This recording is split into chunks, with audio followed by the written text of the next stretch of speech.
नमस्कार दोस्तों, आप देख रहे हैं न्याय गुरु लीगल चैनल। और आज हम बात करने वाले हैं भारत सरकार की नई लेबर कोड की सबसे बड़े असर, आपकी सैलरी कैसे बदलेगी। तो अखबार की हाल की रिपोर्ट के मुताबिक वेतन संरचना में बड़े बदलाव आने वाले हैं। तो चलिए इसे आसान भाषा में समझते हैं।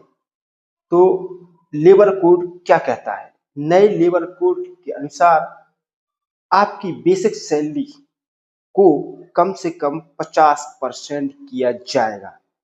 यानी आपकी कुल सैलरी में बेसिक सैलरी वेतन का हिस्सा अब पहले से ज्यादा होगा। इससे दो बड़े असर होंगे। पीएफ का कटना बढ़ जाएगा, हाथ में मिलने वाली इन हैंड सैलरी थोड़ी कम हो सकती है, लेकिन भविष्य के लिए रिटायरमेंट फंड और सुरक्षा ज्यादा मजबूत होगी। तो एक उदाहरण से हम समझते हैं कि सैलरी कैसे बदलेगी। जी हाँ, किसी कंपनी में आप काम करते हैं, किसी भी इंस्टीट्यूट में काम करते हैं, तो किस तरीके से सैलरी बदलेगी कैसे बदलेगी।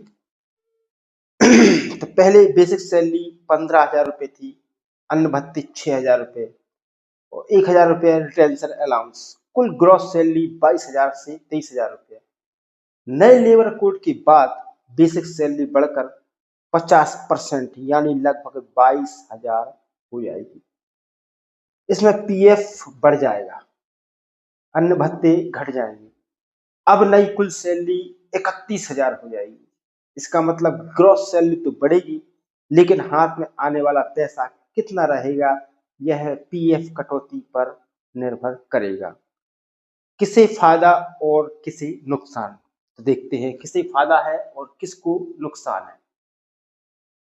रिटायरमेंट पीएफ बढ़ेगा, ग्रेच्युटी बढ़ेगी, नौकरी की सुरक्षा और सेविंग मजबूत होगी। महिलाओं के लिए विशेष सुरक्षा और प्रावधान और लाभ।